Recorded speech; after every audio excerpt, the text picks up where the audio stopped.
vamos a continuar con la práctica número 2. Para eso voy a compartir pantalla con ustedes y aquí está. Vamos a compartir pantalla con ustedes. Bueno, recuerden que nosotros estábamos con el problema número el último problema que hicimos fue el problema 7, el problema del cable conductor que tenía un cilindro a su alrededor. Vamos entonces al problema 8. La figura, dice el problema 8, la figura muestra una carga puntual Q de 126 nanocoulomb en el centro de una cavidad esférica de 3,6 centímetros de radio en un trozo de metal. Use la ley de Gauss para hallar el campo eléctrico A en un punto P1, que es el punto medio entre el centro y la superficie de la esfera, y B en un punto P2. Noten que P2 es un punto que está en el interior del cuerpo metálico, en este caso. Bueno, vamos al problema 8, dice acá, la parte A. Q es una carga puntual, por lo tanto sabemos que el campo eléctrico, el módulo del campo eléctrico. ¿Por qué el módulo del campo eléctrico? Bueno, vamos a ver por qué. Sabemos que es una carga puntual, por lo tanto, nos dice el problema que es una carga puntual. El módulo del campo eléctrico es de la forma K por Q sobre R cuadrado. Y como es una carga puntual, tiene simetría esférica. Por lo tanto, yo dibujo acá con línea punteada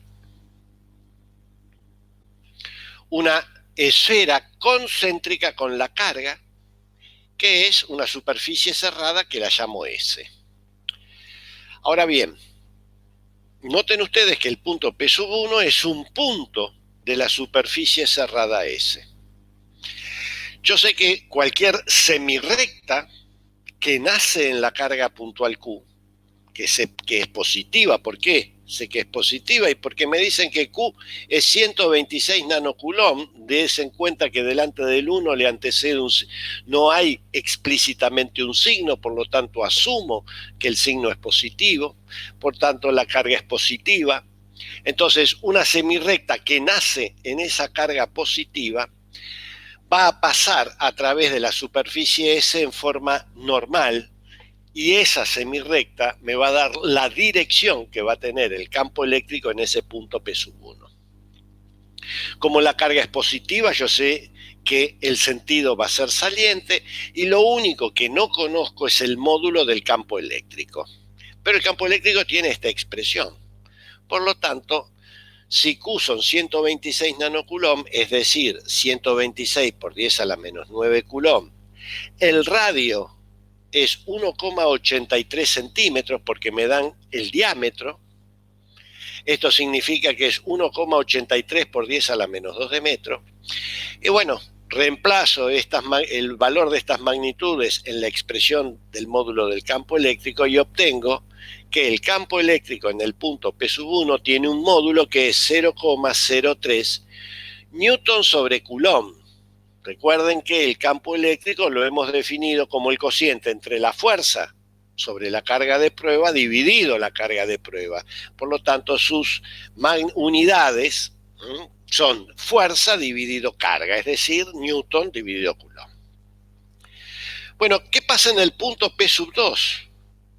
Y en el punto P2 es un punto interior del cuerpo conductor. Por definición de cuerpo conductor, sabemos que el campo eléctrico en el interior de un conductor siempre es cero.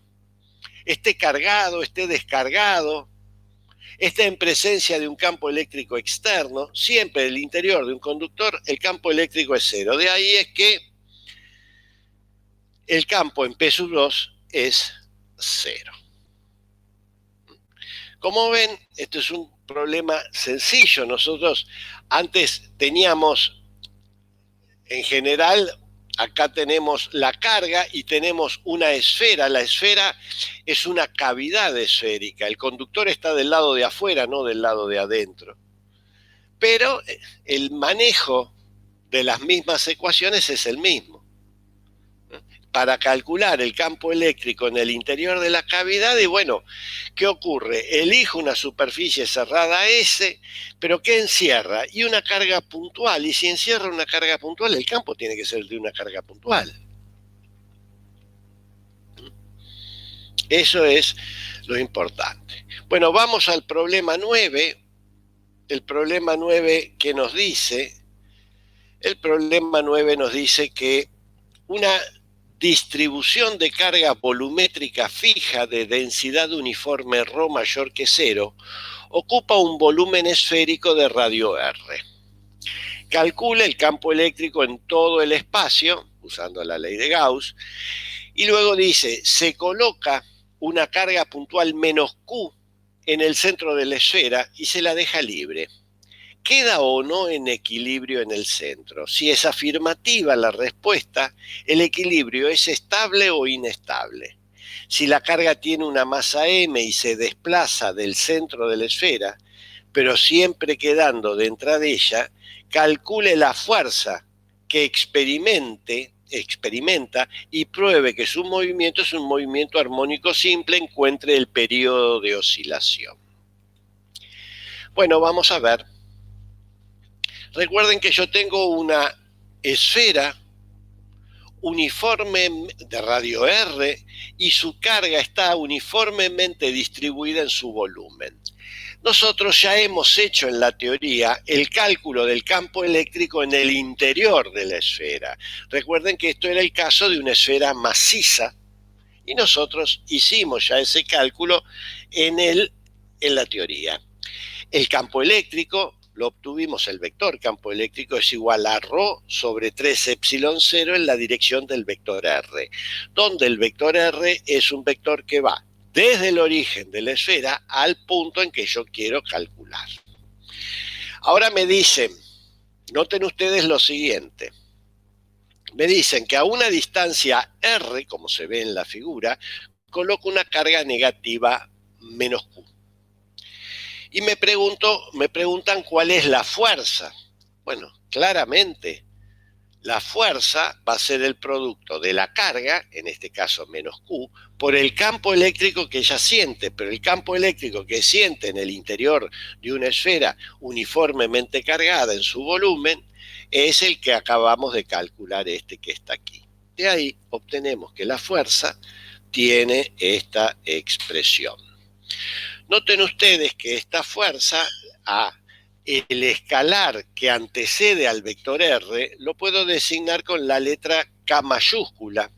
Y entonces la fuerza resulta ser de la forma menos K por el desplazamiento R que tiene la carga. Este tipo de fuerzas, de la forma menos K por X, como lo deben haber visto ustedes en... ¿cómo se llama? En Física 1, da como lugar un movimiento armónico simple. La frecuencia, o es decir, la frecuencia angular, que es 2pi sobre el período, recuerden que es la raíz cuadrada de K sobre M, de donde resulta que el período T tiene esta expresión. Si yo a la constante K la reemplazo por su valor, encuentro que la expresión del período de vibración es la que se encuentra aquí. Así, como vemos, la partícula ejecuta alrededor del origen un movimiento armónico simple. Hay un hecho que es importante y se ve de aquí, de esta expresión de la fuerza. Si la carga menos Q está en el origen, justo en R igual 0, la fuerza es 0. Por lo tanto, uno diría que la partícula está en equilibrio. Luego pregunta, ¿es estable o inestable? Bueno, justamente nosotros al ver que la fuerza, si yo desplazo la carga del origen, veo que la fuerza es una fuerza de del tipo menos K por X, recuerden que esta fuerza es una fuerza de restitución. Lo que trata de hacer esta fuerza es llevar a la carga menos Q desplazada nuevamente al origen. De ahí es que el equilibrio es estable. Bueno, con esto terminamos el problema 9 y pasamos al problema 10. El problema 10 nos dice que consideremos dos esferas no concéntricas de radio R, con densidades volumétricas de carga ρ y menos ρ uniformes. Los centros de ambas esferas están a una distancia menor que R. Que 2R.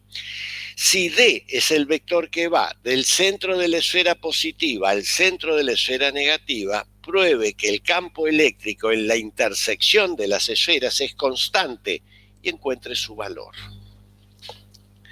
Bueno, vamos al problema 10. Aquí tenemos las dos esferas con carga ρ y menos ρ. Y yo quiero hallar el campo eléctrico, me dicen, en la intersección de las dos esferas, es decir, en un punto P que está a una distancia. Este punto P, medido desde la esfera positiva, está en una posición dada por el vector R+, en tanto que el mismo punto, pero visto desde el centro de la esfera negativa, está dada su posición por el vector R-. Y, como nos dice el enunciado, tenemos un vector D que va desde el centro de la esfera positiva al centro de la esfera negativa. Y tiene, como se ve en la figura, la dirección y sentido. Bueno, para hallar el campo eléctrico en el punto P, tengo que aplicar el principio de superposición de campos, que me dice que el campo en el punto P es la suma vectorial de el campo generado por la esfera positiva más el campo generado por la esfera negativa. Donde, como hemos visto, puesto que se trata de esferas uniformemente cargadas, donde la carga está uniformemente distribuida en el volumen, ¿qué encontramos? Bueno, que el campo E+, ¿cómo lo puedo calcular? Según el principio de superposición, es el campo que genera la esfera positiva como si la negativa no existiese. Pero ese campo que genera la carga positiva, la esfera positiva en el punto P, como si la negativa no estuviese, se trata que es el campo calculado en un punto interior a esa esfera maciza. Y yo conozco su expresión. Es ρ sobre 3 epsilon 0 de R+. ¿Cómo se puede calcular el segundo término, que es el campo que genera la esfera negativa en el punto P, como si la positiva no estuviese? Y bueno, nuevamente el punto P es un punto interior, pero ahora una esfera cargada negativamente. Por eso es menos ρ por 3 epsilon 0 de R-.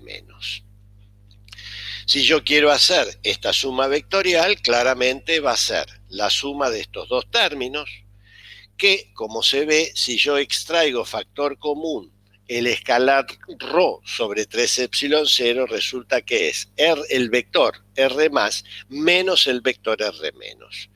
Pero se ve de la figura que la diferencia de R+ menos R- es el vector D. De ahí es que el campo en el punto P es ρ sobre 3 epsilon 0 por el vector D. Noten ustedes que ρ es constante, porque me lo dice el problema. El 3 es un número constante. Epsilon 0 es otra constante. Y noten ustedes que el vector D es un vector constante. ¿Por qué? Y porque es un vector que va de la esfera positiva a la esfera negativa. No cambia. Por lo tanto, el campo eléctrico es un vector constante. Constante en dirección, constante en sentido, constante en módulo. Bueno, con esto se termina la práctica 2. Vamos a la práctica 3. Vamos al problema 1 de la práctica 3. El problema 1 de la práctica 3 dice que una pequeña esfera de masa 0,3 gramos cuelga de un hilo entre dos láminas separadas 5 centímetros entre ellas. La esfera tiene una carga de 6 por 10 a la menos 9 coulomb. Noten ustedes que acá, delante del 6, no hay un signo explícito. Por lo tanto, asumo que la carga es positiva. ¿Qué diferencia de potencial entre las láminas hará que el hilo forme un ángulo de 30 grados con la vertical? Bueno, vamos a este problema. Yo aquí tengo en la figura de la izquierda, tengo las dos placas, positiva y negativa. ¿Por qué elegí el positivo en la izquierda y el negativo en la derecha? Veamos. Yo sé que la carga es positiva. Como les dije, vale más 6 por 10 a la menos 9 coulomb. Sé que la carga es positiva. Para que la esfera forme un ángulo de 30 grados, como muestra la figura, tiene que existir una fuerza eléctrica que tenga esta dirección y sentido.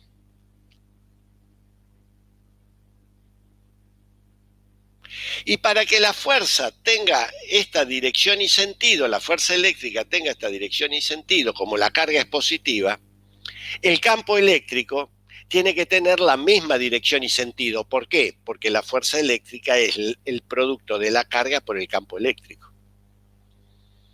De ahí es que el campo eléctrico tiene que tener la misma dirección y sentido de la carga. Y como yo sé que el campo eléctrico nace en las cargas positivas y muere en las negativas, tiene que ser la izquierda positiva y la derecha negativa. Recuerden que en esta distribución de dos planos cargados con cargas distintas, recuerden el problema 5 de la práctica anterior, en donde vimos que el campo eléctrico en esta distribución de cargas solamente hay campo eléctrico entre los planos. Fuera de ellos el campo es cero. Bueno, ya entonces tengo identificada la fuerza eléctrica. También noten una cosa, que si la carga es cero, la fuerza eléctrica va a ser cero y entonces la carga ya no va a formar un ángulo de 30 grados, sino que va a estar a lo largo de la vertical. Bueno, ya tengo la fuerza eléctrica. ¿Qué otras fuerzas actúan sobre la partícula cargada? Bueno, tengo el peso porque me dicen que tiene una masa. Y claramente esas son las dos fuerzas de acción a distancia, el peso y la fuerza eléctrica. Me quedan las fuerzas de contacto. Y entonces me pregunto, la esfera cargada o la partícula cargada, ¿en contacto con qué otros cuerpos se encuentra? Y bueno, se encuentra con el hilo del péndulo. Por lo tanto, ese hilo ejercerá una tensión T que tendrá la dirección y sentido que se muestra aquí en la figura. Es decir, que la partícula cargada se encuentra en equilibrio bajo la acción de la fuerza eléctrica, el peso y la tensión. Y como está en equilibrio, esta suma vectorial tiene que ser cero. Como toda suma vectorial se hace componente a componente. Entonces la componente X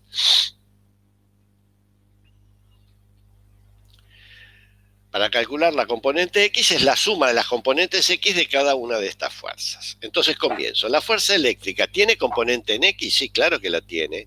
Vale Fx y es positiva porque cae sobre el lado positivo de las X en el sistema cartesiano XY que yo elegí y que se muestra aquí. ¿El peso tiene componente en X? No. La tensión sí. Y como se ve, la componente X cae sobre el lado negativo de las X y es menos, de ahí el menos, T por el seno de 30 grados. Noten ustedes que el ángulo que hace el vector t con el eje y positivo también es 30 grados. ¿Por qué? Porque es un ángulo que es igual al que forma la vertical con el hilo del péndulo, que también es de 30 grados. Ambos ángulos son iguales por alternos internos entre las paralelas que son la vertical y el eje y tiene como transversal el hilo del péndulo.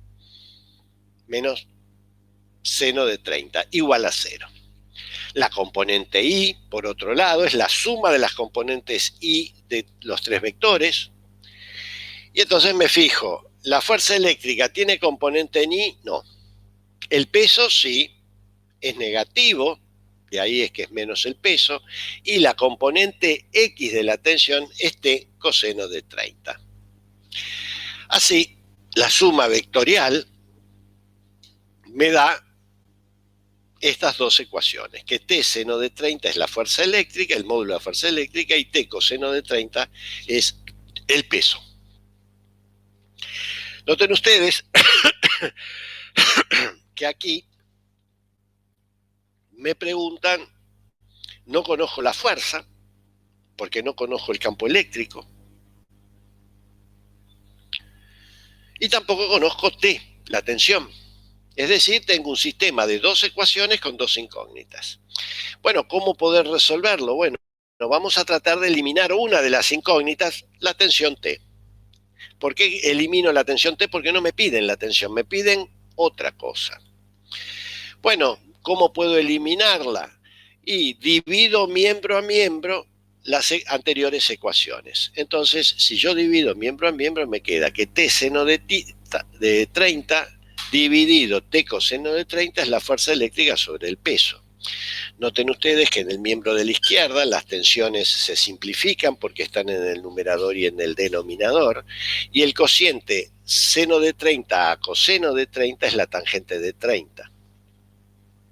Es decir, que la tangente de 30 grados es el cociente de la fuerza eléctrica al peso. La fuerza eléctrica dijimos que es igual al producto de la carga por el campo eléctrico. Recuerden que esto es el módulo. También recuerden que el campo eléctrico se puede siempre escribir como la derivada de la diferencia de potencial con respecto a la distancia, o dicho de otra manera, la diferencia de potencial dividido la distancia de separación que hay entre las dos placas. Así, la fuerza eléctrica es Q por delta V sobre D. Si esta expresión de la fuerza la reemplazo en esta de la tangente de 30 y despejo delta V, resulta que delta V es mg por D sobre Q por la tangente de 30. Bueno, vamos a reemplazar. Recuerden ustedes que un gramo es 10 a la menos 3 de kilo. Entonces me dicen que la esfera pesa 0,3 gramos. Esto es 0,3 por 10 a la menos 3 de kilo. La aceleración de la gravedad G la vamos a tomar como 10 metros por segundo cuadrado a los efectos de cálculo. Recuerden que es 9,8 metros por segundo cuadrado, pero lo tomamos como 10. La distancia de separación entre las placas es 5 centímetros. Recuerden que un centímetro es 10 a la menos 2 de metro, de ahí es que me queda 5 por 10 a la menos 2 de metro. En tanto que la carga de la esfera es 6 por 10 a la menos 9 coulomb. La tangente de 30 es 0,577 y si yo hago toda esta cuenta, encuentro que es 14.400 voltios. Muchos dirán, ¿qué número tan grande? Sí, hoy hicimos también. Recuerden que hoy también trabajamos con cargas de 6 nanocoulomb, como estas que están acá, y producían, cuando estaban sobre esferas conductoras, producían diferencias de potenciales enormes, 5.000 voltios. Por eso yo les decía, es verdad, las cargas son números pequeños, porque noten ustedes que 0,8 ceros y viene el 6, o sea que es un número pequeño, Es una carga pequeña, pero las cargas pueden producir grandes diferencias de potencial, como en este caso, que son 14.400 voltios. Bueno, si ustedes se fijan en el práctico, el problema 2 habla de dos esferas conductoras A y B de 10 centímetros de radio cada una y están colocadas de modo que sus centros se separan de 1 metro y tienen distinta carga. Esto es igual que el problema que hicimos hoy, lo único que en el problema que hicimos hoy los radios eran diferentes, pero las cargas eran iguales. Bueno, acá es al revés. Los radios son iguales, pero las cargas son diferentes. En realidad, a mí me gustaría que este problema 2 lo vuelvan a hacer ustedes, un poco para reafirmar lo que vimos en la teoría del día de hoy, y también para ver si les queda alguna duda, y si así es, la podemos nosotros discutir. El problema 3 dice, supongamos que la carga de la esfera A de radio 1 centímetro, la otra de esfera B de 10 centímetros, y se efectúa una conexión mediante un delgado hilo conductor. Los centros de las esferas distan 50 centímetros. Bueno, esto, como ven, es lo mismo que hicimos en la teoría, pero con otros valores numéricos. O sea que, nuevamente, este es un problema que ustedes lo pueden hacer. Lo único que tienen que hacer es cambiar los valores numéricos que yo les di a las expresiones que fueron dadas en la teoría.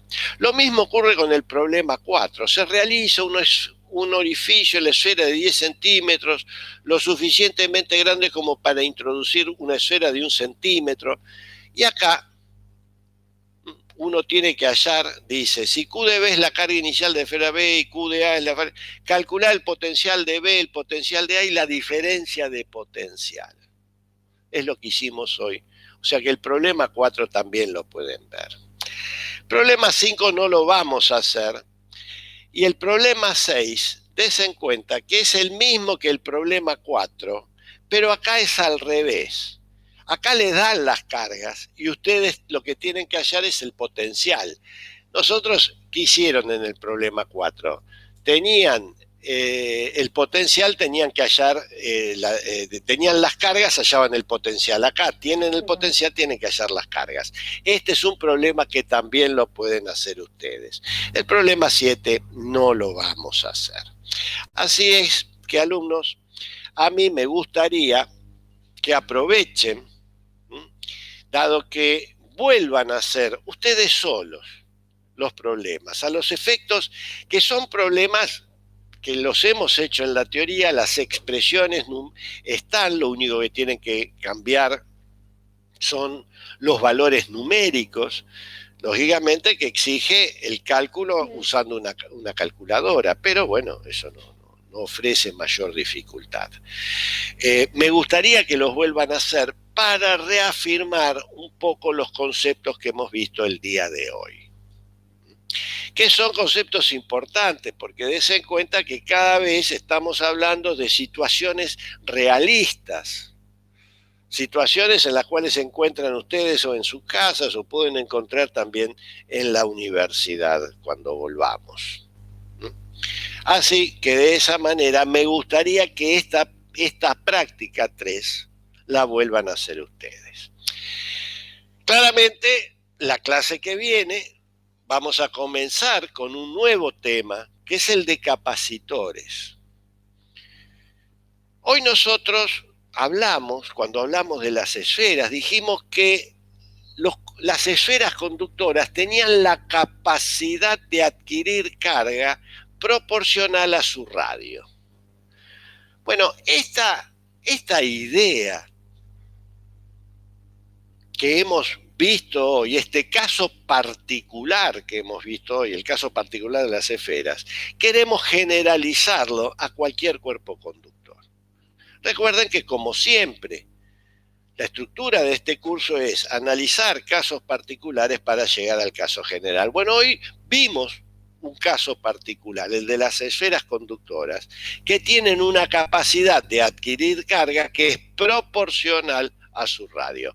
Bueno, nosotros queremos generalizar este concepto, y eso nos va a llevar al concepto de capacitor, de capacidad de un cuerpo conductor, y a introducir un elemento eléctrico que es el capacitor. Ese va a ser el motivo de la clase que viene, y también la clase que viene vamos a comenzar en la parte de práctica, con la práctica número 4. Recuerden ustedes que yo les había dicho que concluida la práctica 4, a la semana venía el primer examen parcial. Así que vayan de alguna manera ya procurando tener los libros, los apuntes de las teorías, las prácticas al día, para ir preparándose para el día del examen parcial.